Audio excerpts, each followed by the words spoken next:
Hello, everybody. Thank you for tuning in to Infinite Icons. I hope you enjoyed part one of this series where Denise talks about how she started her business.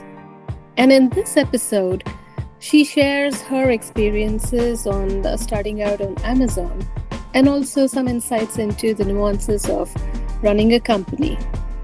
Enjoy part two of podcast with Denise Troy. Could you give us a little introduction about the stillness products? And Sure. are you on the brick and mortar or is it only online? It's only online. So it's just an e-commerce brand. We sell on our own website and then we also sell on Amazon Marketplace. So we're in you can order us through Amazon Prime and things of that nature. And they're just basically all self-care tools. We'll have a line, like a full line as the year unfolds. But right now we're selling heart-shaped eye pillows that are filled with organic lavender and flaxseed that can be heated and cooled to just like allow for relaxation, inner, work, anything like that, meditation tools, all of that kind of stuff. So I knew that Amazon was going to be a big part of that picture, but there is a learning curve to getting onto Amazon and to Yeah. navigating that world. And one of Yeah. those If you things, could brief us on how to start a business on Amazon yeah. and how to take it forward and what are the challenges and the benefits? Yeah. So I would say that in terms of starting on Amazon, I mean, I think that there's a lot of key things to figure out. There's one thing that's important to do is to figure out like if there is a good market for the product that you want to sell. And you can use tools like Jungle Scout or Helium 10. They're like different programs that you can use just to kind of learn and figure out like are people searching for the keywords that are associated with your product? Is the market saturated? Does Amazon have their own products? Because it's very difficult to compete with Amazon itself, because they have their own Amazon branded products. So I would say first step is just to kind of like get a feel for the marketplace and figure out if there is an opening. I did a lot of like research first to see if there was a space for what I was creating. As soon as I felt like it was like a decent amount of space, I was able to kind of feel more confident because it is gnarly to try to wedge into something with a huge saturation and like everyone vying and spending so much ad spend. Like, especially as a new seller, you want to know that you can like create some sort of imprint in the space without having to spend an insane amount of money for visibility. So you can do a lot of keyword research. You can see cost per click, which will give you an idea of how much it's going to cost you from an advertising lens to be able to get visibility. And you want to make sure all those numbers feel good. Once you feel like there's something that you've identified product wise, you also can go into what's called, I think it's like an Amazon like profit calculator. And you can essentially figure out like, okay, based on the product that I have, you can input the dimensions, the weight, and all of those things. And it will then output for you to give you an idea of how much Amazon is going to take in terms of their like piece of the profit and FBA fees and that kind of thing. So you want to also make sure that from a profit standpoint that there's room for you to be able to be profitable and that you can have a margin that can handle, Amazon fees and all of that nature. And you also need to have enough space to be able to then also cover your advertising spend because you do need to spend quite a bit in advertising when you're first launching a product to get visibility because you're not going to be like organically necessarily showing up in search results at the beginning. You can to a degree, especially if you're in a very specific niche, but it requires like a little bit of a balancing act to make sure that you have enough funds to allocate towards advertising and the fees that Amazon takes, and that you can then also be able to like handle the cost of production and all of that. So that's kind of the stage that like you look at, is this a viable business do I have a model that can sustain it? Once you have all of that clarified, which I would say are like the first two steps, then, you know, you can start by exploring like, you know, your brand name, all of those things, which is where I was kind of at the point of doing the trademarking. It's like you want to have a trademarked business with Amazon because it gives you a lot more. I mean, there's a lot of incentives to being trademarked, and it's, I think, like without a doubt, very important to do. And so, yeah, I went through their IP lawyers to trademark the brand. And what was funny about that is I sent out a handful of emails, and one person responded back, and it ended up being a girl that I knew. And I was shocked because it was a girl I danced with in Kansas City when I was growing up who became an IP lawyer, and I had no idea. But that's what I'm talking about when I say synchronicities. It was a part of the business that I was nervous about moving forward with because it was unknown territory for me. And then like immediately I felt like the universe was like, oh, here you go. Here's someone that was like an old friend of yours. And I ended up being able to like get on a call with her, and we talked, like we caught up, and it was beautiful. And then I felt so taken care of, and it just all like fully like just kind of flowed in a way that I could not have asked for better. Right. So yeah, I would say like that's kind of the starting journey. And then once you've got all of those things and you've set up your listings, then you can start doing either you could do, well, two things. You can either do fulfillment by Amazon, which is called FBA. And that's when you take all of your products and you send them into the warehouses, and they're disseminated across all of the Amazon warehouses. And in that state, like in that case, you're doing like you'll be eligible for Amazon Prime, which is like the very fast shipping. So then you'll have like the 1 to 2 day shipping options for all of your customers, which obviously improves conversions.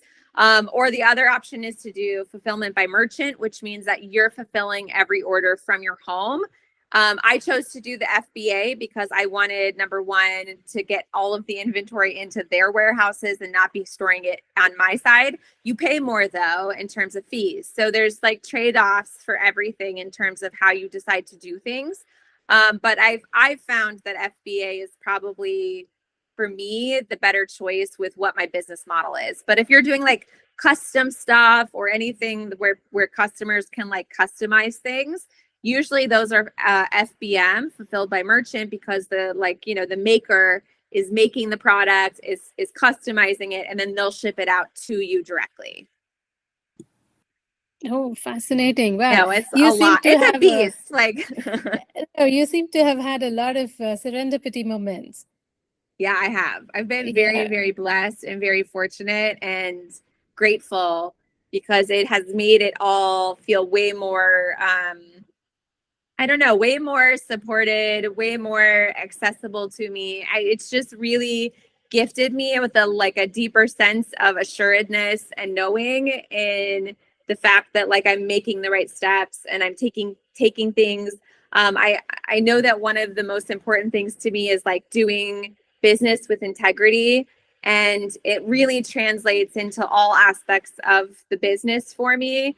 I just want to make sure like whenever I'm creating something in the world is that it's like leaving a positive imprint and, you know, creating a positive impact in all the ways that I can. And it's important to me that I model that to my children, and that I'm living in that state of taking care of the people that have helped me grow the business. Like all of those things matter deeply to me. And I just always want to make sure that as I navigate it, that there's just like a lot of good energy surrounding everything I'm doing so that it's supported and it feels like, you know, there's none of that negative juju around it, because I don't want that.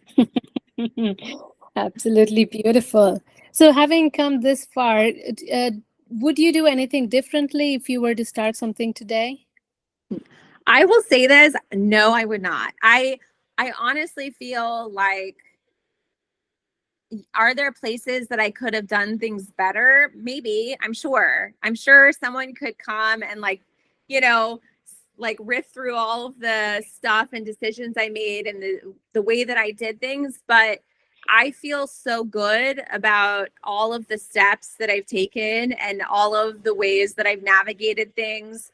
Um, and I feel like I've even had like very interesting tests where I've said no to things where I'm proud of it. Like, someone came to me and like tried to offer to produce all of our products in China at like a much deeper discount and all of these things. And it was so cool to be able to just hold my like compass and be like, thank you so much, but not interested, and like be able to close those doors like very, earnestly. And so I think no, I'm really happy with all of the steps that I've taken so far. I know I'm going to make mistakes. I know that there's going to be infinite areas for improvement and all of the things, but I'm super happy and proud of the steps I've taken, and, the pace that it's happened. All of the things feel really good. So, yeah, no, I wouldn't change any of it at this point. Ask me in a couple more years. I don't know. Maybe my answer will change, but right now I'm okay. Yeah, that's the beauty, isn't it? You Yeah. learn as you go, and Yeah. then definitely everything makes sense after a little while. 100%. How important is to build a support system for your own sustainability? I mean, it's probably incredibly important, I would say. I mean, I think it's like at the crux of all experiences of life is like you need support, and you need like, honestly, what I really value, I would say more so than even, I mean, support sometimes sounds like you just need people to kind of be there for you. I really appreciate the people who keep my compass correct. Like, that's what I really love. I have a network of friends, and then also like my husband, like they are so good at like internally balancing me if I start to feel like I'm losing my way at all, or like checking me. And I really appreciate being checked by the people that I respect and love. I don't really want people to be yes men to me, or to tell me that I'm doing everything perfectly or great, or just like supporting me by showing up. I love the feeling of being able to have people challenge what I'm doing and question it so that I can reflect yet again and internally make sure that I'm okay with like directionally where I'm going. So I really love those, like what I like to call compass checkers, who like keep me in my North Star and keep me pointing in the direction I want to. And I think that for me is really core to my system, is like I have, a host of people who do that for me. And I value that so much. I actually, with my product that I finally finished, that is like kind of what I'm so proud of, and that like I'm going to be, launching soon. I feel like one of the first things I knew I wanted to do, and I've been imagining for like the past year leading up to having the product done, is I'm sending that product to all of the people who have been my compass checkers as a way of thanking them for everything that they've provided me to support me to grow even this far, and like just letting them feel like how much their support and energy has been integral into me being able to get to this point as a human being and an entrepreneur and all of those things. So I think, like, again, like showing reciprocity for all that's been given to me and being able to reflect that back to those people is really important to me, and to make sure that they feel like they see and understand how I wouldn't be who I am or be where I am without their presence in that my journey of life, kind of thing. So, what does financial freedom mean to you? I would say, I think that for me, and it's interesting because even with growing this business, I haven't really been trying to grow it into some sort of mega company, superstar, huge thing with like, an office building and 50,000 employees. Like, it's never been in my mind to kind of scale in that way. I think all I've ever wanted is the freedom to be able to enjoy my family and to be able to be present.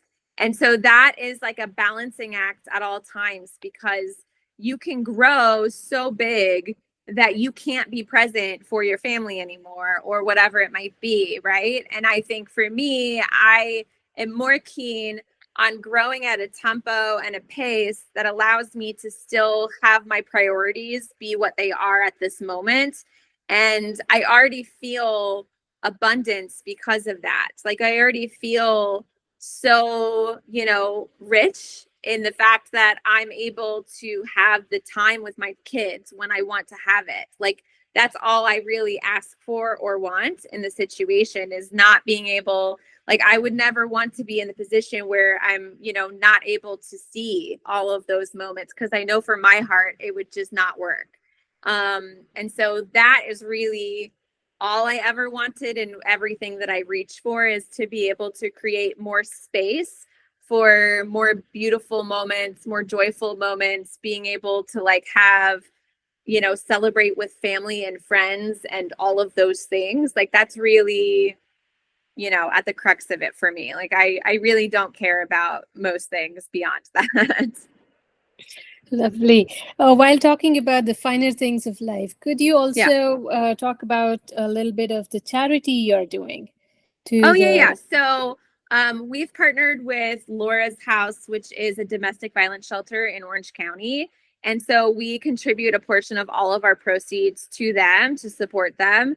My long-term goal is honestly to like walk the walk in all ways. And so I'm hoping to, in the next year or so, go through training so that I'm certified to be able to work with the women who are the survivors of domestic violence directly, and be able to kind of create impact in like a tangible face-to-face way besides just kind of giving them a check kind of thing. So I think that's really my long-term goal, is being able to get my hands dirty with it all and get in there and help out in all the ways that I hope I can. And yeah, I think that like being able to have a business that supports and goes back to really empowering women who so are deserving of it and in need of it. It just feels like a beautiful marriage of those two things for me. And I it's the coolest thing ever when you get to read reviews or people send emails about your products and how they've been using them in like a healing journey, or whatever it might be during their meditations, or whatever profound kind of impacts it makes. And it's just such a beautiful thing to be part of and to be able to hopefully support. And I just hope that like the ripples of impact can continue to expand and get larger as the company grows. more power to you, my friend. More power to Thank you. you. Hopefully that's the Lovely. goal. Yeah, awesome. So, what's your advice for those who are just getting out of college, or starting a new business, or have those small thoughts in their minds? Yeah. What's your advice? I mean, I think that like in terms of like if you have seeds of thought that are like kind of marinating at the moment, it's like I would probably just say continue to allow them to marinate until you feel the real impulse to make a move on it. So if it's just something that kind of pops up in your head, but it's not really rooting fully, I wouldn't force it. I would allow it to just be there and be the seed, because when it's time, you will feel like there's no other option but to do something about it. And like once you get to that moment, then it's time to start making those moves and start kind of creating things. I think prior to that point, it's really the best thing you can do is surround yourself and work for people that you admire so that you can learn from them.